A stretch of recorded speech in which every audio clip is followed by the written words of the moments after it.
Lord God formed the man from the dust of the ground and breathed into his nostrils the breath of life, and the man became a living being. Now the Lord God had planted a garden in the east in Eden, and there he put the man he had formed. And the Lord God made all kinds of trees grow out of the ground, trees that were pleasing to the eye and good for food. In the middle of the garden were the tree of life and the tree of knowledge of good and evil. A river watering the garden flowed from Eden, and there it was separated into four headwaters. The name of the first is Bashan. It winds through the entire land of Havilah, where there is gold. The gold of that land is good. Aromatic, rosin, and onyx are also there. The name of the second river is the Gihon. It winds through the entire land of Cush. The name of the third river is the Tigris, and it runs along the east side of Asher. And the fourth river is the Euphrates. The Lord God took the man and put him in the Garden of Eden to work it and take care of it. And the Lord God commanded the man, "You are free to eat from any tree in the garden, but you must not eat from the tree of the knowledge of good and evil, for you will surely die." The Lord God said, "It is not good for man to be alone. I will make a helper suitable for him." Now the Lord God had formed out of the ground all the beasts of the field and all the birds of the air. He brought them to the man to see what he would name them, and whatever the man called each living creature, that was its name. So the man gave names to all the livestock, the birds of the air, and all the beasts of the field. But for Adam, no suitable helper was found. So the Lord God caused the man to fall into a deep sleep, and while he was sleeping, he took one of the man's ribs and closed up the place with flesh. Then the Lord God made a woman from the rib he had taken out of the man, and he brought her to the man. The man said, "This is now bone of my bones and flesh of my flesh. She shall be called woman, for she is taken out of the man." For this reason, a man will leave his father and mother and be united to his wife, and they will become one flesh. The man and his wife were both naked, and they felt no shame. Genesis chapter 3. Now the serpent was more crafty than any of the wild animals the Lord God had made. He said to the woman, "Did God really say you must not eat from any tree in the garden?"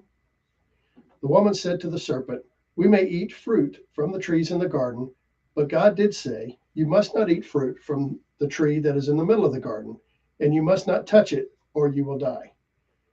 "You will not surely die," the serpent said to the woman, "for God knows that when you eat of it, your eyes will be opened, and you will be like God, knowing good and evil." When the woman saw that the fruit of the tree was good for food and pleasing to the eye, and also desirable for gaining wisdom, she took some and ate it. She also gave some to her husband, who was with her, and he ate it. Then the eyes of both of them were opened, and they realized they were naked. So they sewed fig leaves together and made coverings for themselves. Then the man and his wife heard the sound of the Lord God as he was walking in the garden in the cool of the day, and they hid from the Lord God among the trees of the garden. But the Lord God called to the man, "Where are you?" He answered, "I heard you in the garden, and I was afraid because I was naked, so I hid." And he said, "Who told you that you were naked? Have you eaten from the tree that I commanded you not to eat from?" The man said, "The woman you put here with me, she gave me some fruit from the tree, and I ate it." Then the Lord God said to the woman, "What is this you have done?" The woman said, "The serpent deceived me, and I ate." So the Lord God said to the serpent, "Because you have done this, cursed are you above all the livestock and all the wild animals. You will crawl on your belly, and you will eat dust all the days of your life. And I will put enmity between you and the woman, and between your offsprings and hers. He will crush your head, and you will strike his heel." To the woman he said, "I will greatly increase your pains in childbearing. With pain you will give birth to the children. Your desire will be for your husband, and he will rule over you." To Adam he said, "Because you listened to your wife and ate from the tree about which I commanded you, you must not eat of it. Cursed is the ground because of you. Through painful toil you will eat of it all the days of your life. It will produce thorns and thistles for you, and you will eat the plants of the field. By the sweat of your brow you will eat your food until you return to the ground, since from it you were taken, for dust you are, and dust you will return. Adam named his wife Eve because she would become the mother of all the living. The Lord God made the garments of skin for Adam and his wife and clothed them. And the Lord God said, "The man has now become like one of us, knowing good and evil. He must not be allowed to reach out his hand and take also from the tree of life and eat and live forever." So the Lord God banished him from the Garden of Eden to work the ground from which he had been taken. After he drove the man out, he placed on the east side of the Garden of Eden cherubim and a flaming sword, flashing back and forth to guard the way to the tree of life. Chapter 4. Adam lay with his wife Eve, and she became pregnant and gave birth to Cain. She said, "With the help of the Lord, I have brought forth a man." Later, she gave birth to his brother Abel. Now, Abel kept flocks, and Cain worked the soil. In the course of time, Cain brought some of the fruits of the soil as an offering to the Lord, but Abel brought fat portions from some of the firstborn of his flock. The Lord looked with favor on Abel and his offering, but on Cain and his offering he did not look with favor. So Cain was very angry, and his face was downcast. Then the Lord said to Cain, "Why are you angry? Why is your face downcast? If you do what is right, will you not be accepted? But if you do not do what is right, sin is crouching at your door. It desires to have you, but you must master it." Now Cain said to his brother Abel, "Let's go out to the field." And while they were in the field, Cain attacked his brother Abel and killed him. Then the Lord said to Cain, "Where is your brother Abel?" "I don't know," he replied. "Am I my brother's keeper?" The Lord said, "What have you done? Listen, your brother's blood cries out to me from the ground. Now you are under a curse and driven from the ground, which opened its mouth to receive your brother's blood from your hand. When you work the ground, it will no longer yield its crops for you. You will be a restless wanderer on the earth." Cain said to the Lord, "My punishment is more than I can bear. Today you are driving me from the land, and I will be hidden from your presence. I will be a restless wanderer on the earth. Whoever finds me will kill me." But the Lord said to him, "Not so. If anyone kills Cain, he will suffer vengeance 7 times over." Then the Lord put a mark on Cain so that no one found him would kill him. So Cain went out from the Lord's presence and lived in the land of Nod, east of Eden. Cain lay with his wife, and she became pregnant and gave birth to Enoch. Cain was then building a city, and he named it after his son Enoch. To Enoch was born Irad, and Irad was the father of Muhajal, and Muhajal was the father of Methuselah, and Methuselah was the father of Lamech. Lamech married 2 women, one named Ada and the other named Zillah. Ada gave birth to Jabal. He was the father of those who live in tents and raise livestock. His brother's name was Jubal. He was the father of all who played the harp and flute. Zillah also had a son, Tubal-Cain, who forged all kinds of tools out of bronze and iron. Tubal-Cain's sister was Naamah. Lamech said to his wives, "Ada and Zillah, listen to me, wives of Lamech. Hear my words. I have killed a man for wounding me, a young man for injuring me. If Cain is avenged 7 times, then Lamech 77 times." Adam lay with his wife again, and she gave birth to a son and named him Seth, saying, "God has granted me another child in place of Abel, since Cain killed him." Seth also had a son, and he named him Enosh. At that time, the man began to call on the name of the Lord. Chapter 5. This is the written account of Adam's line. When God created man, he made him in the likeness of God. He created them male and female and blessed him. When they were created, he called them man. When Adam had lived 130 years, he had a son in his own likeness, in his own image, and he named him Seth. After Seth was born, Adam lived 800 years and had other sons and daughters. Altogether, Adam lived 930 years, and then he died.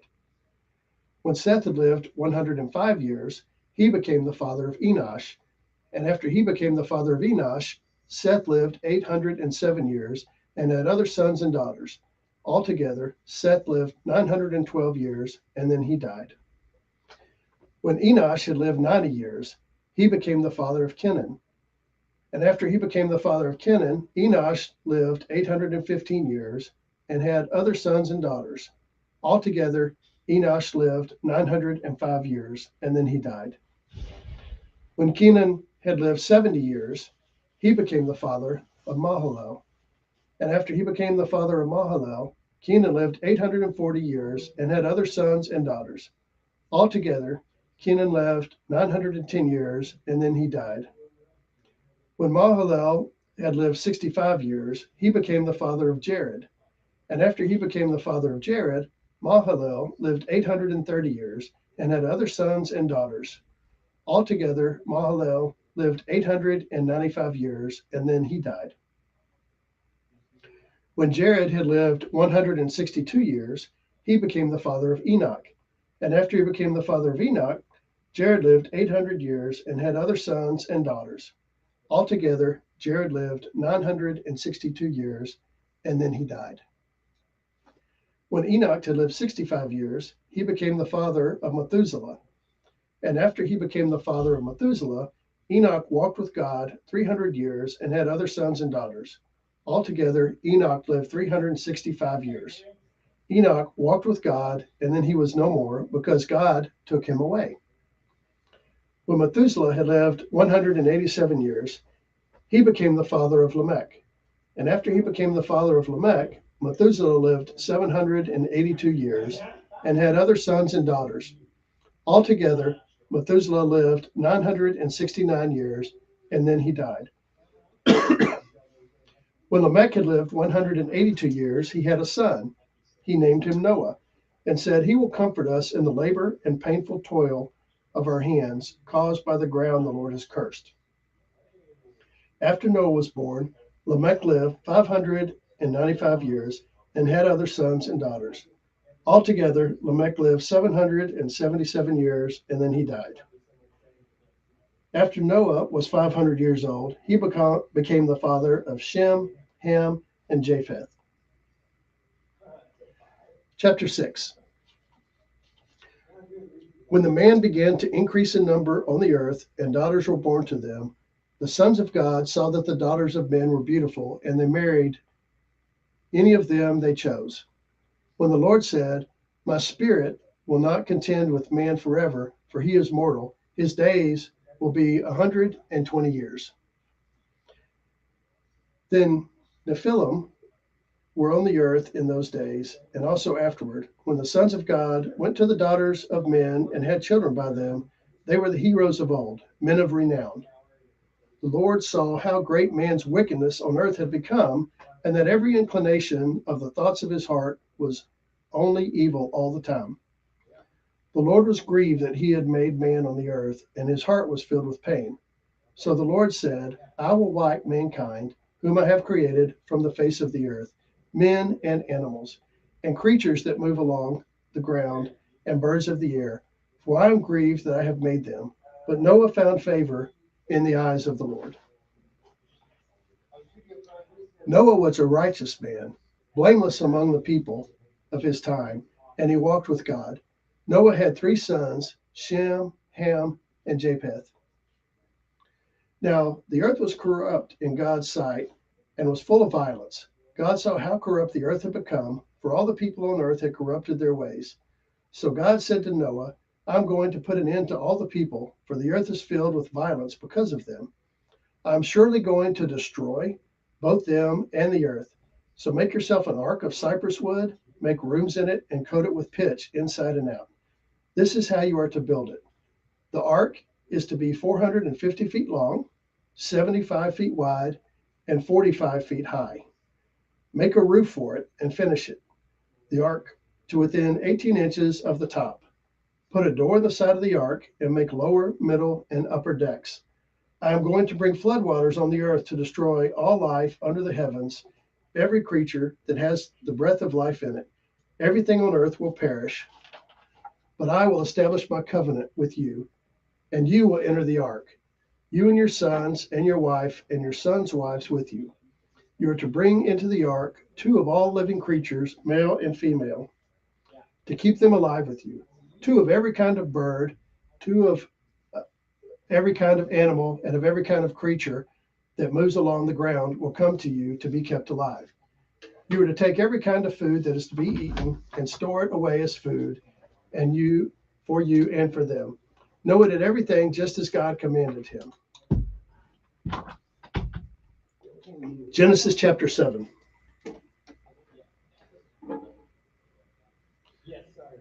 The Lord then said to Noah, "Go into the ark, you and your whole family, because I have found you righteous in this generation.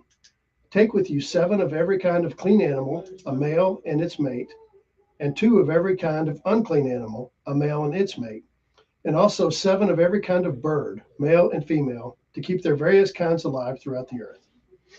7 days from now, I will send rain on the earth for 40 days and 40 nights, and I will wipe from the face of the earth every living creature I have made." And Noah did all the Lord commanded him. Noah was 600 years old when the floodwaters came on the earth, and Noah and his sons and his wife and his sons' wives entered the ark to escape the waters of the flood. Pairs of clean and unclean animals, of birds, and of all creatures that move along the ground, male and female, came to Noah and entered the ark, as God had commanded Noah. And after the 7 days, the floodwaters came on the earth. In the 600th year of Noah's life, on the 17th day of the second month, on that day, all the springs of the great deep burst forth, and the floodgates of the heavens were opened, and rain fell on the earth 40 days and 40 nights. On that very day, Noah and his sons, Shem, Ham, and Japheth, together with his wife and the wives of his 3 sons, entered the ark. They had with them every wild animal according to its kind, all livestock according to their kinds, every creature that moves along the ground according to its kind, and every bird according to its kind, everything with wings. Pairs of all creatures that have the breath of life in them came to Noah and entered the ark. The animals going in were male and female of every living thing, as God had commanded Noah. Then the Lord shut them in. For 40 days the flood kept coming on the earth, and as the waters increased, they lifted the ark high above the earth. The waters rose and increased greatly on the earth, and the ark floated on the surface of the water. They rose greatly on the earth, and all the high mountains under the entire heavens were covered.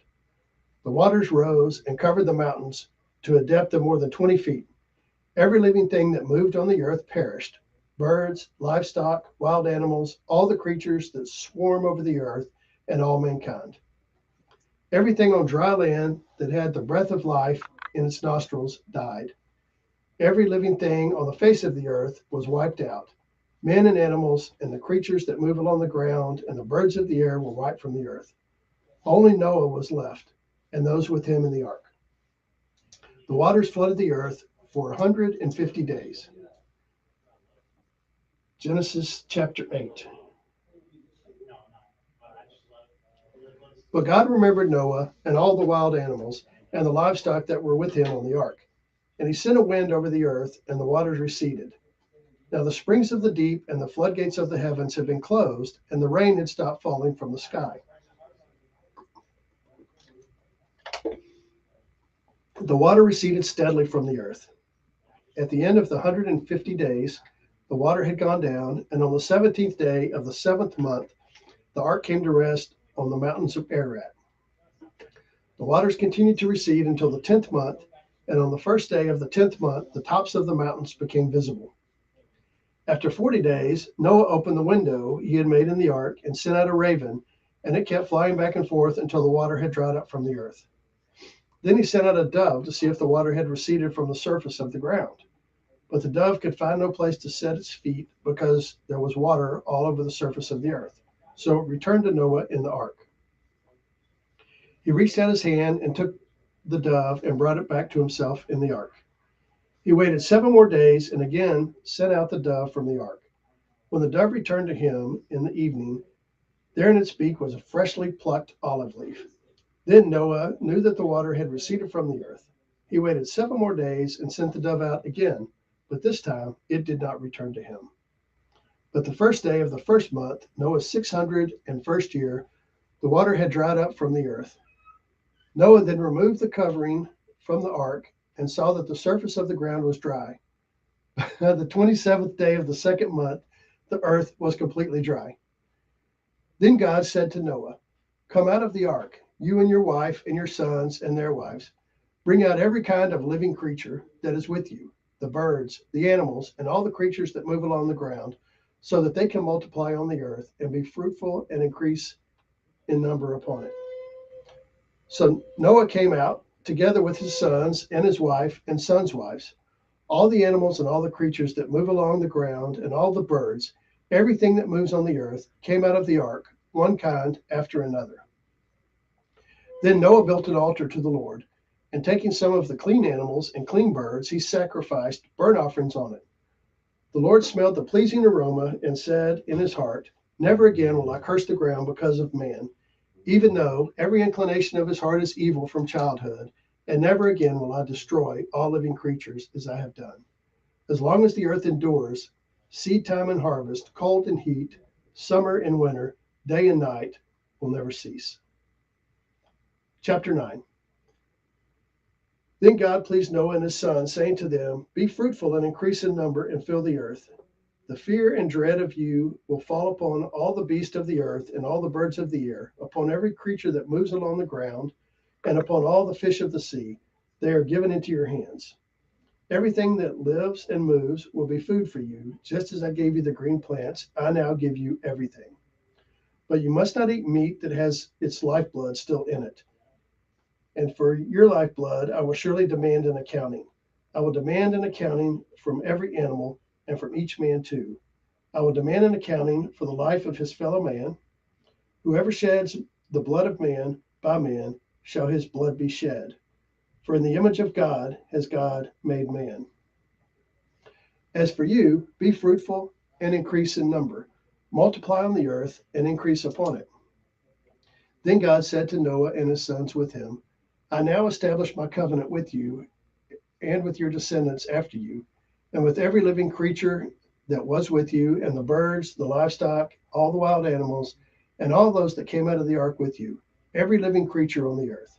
I will establish my covenant with you. Never again will all life be cut off from the waters of a flood.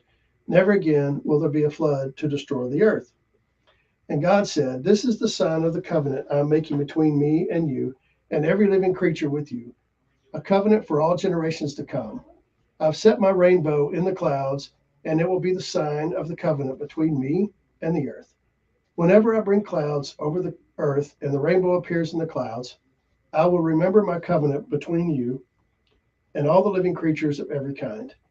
Never again will the waters become a flood to destroy all life.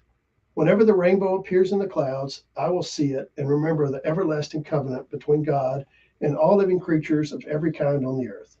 So God said to Noah, "This is the sign of the covenant I have established between me and all life on earth." The sons of Noah who came out of the ark were Shem, Ham, and Japheth. Ham was the father of Canaan.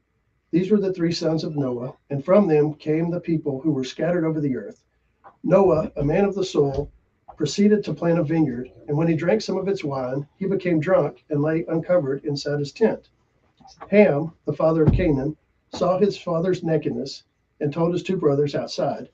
But Shem and Japheth took a garment and laid it across his shoulders, and then he walked backward and covered his father's nakedness.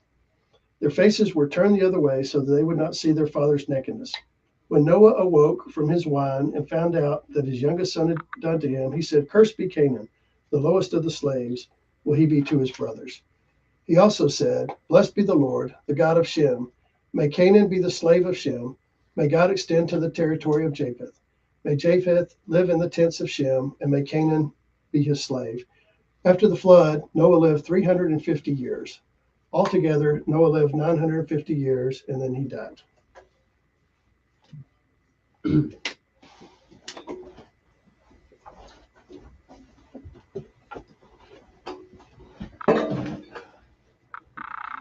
Chapter 10, Genesis. This is the account of Shem, Ham, and Japheth. Noah's sons, who themselves had sons after the flood. The sons of Japheth, Gomer, Magog, Madai, Javan, Tubal, Meshech, and Tyrus. The sons of Gomer, Ashkenaz, Riphath, and Togarmah.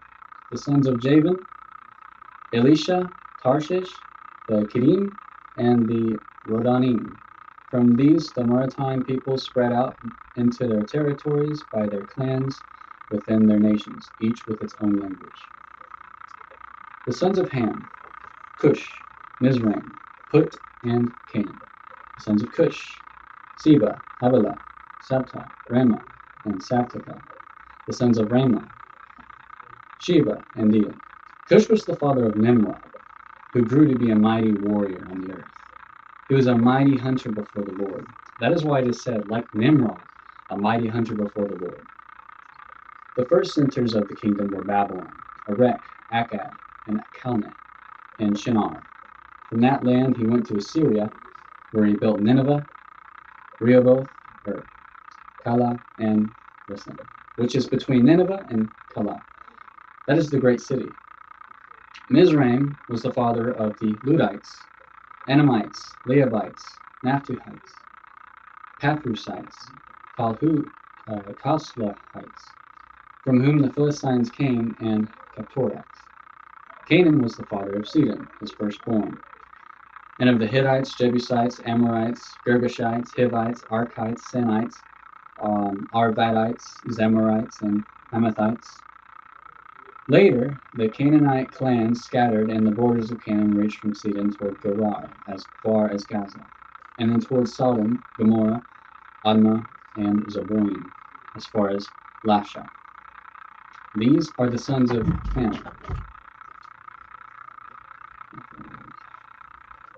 These are the sons of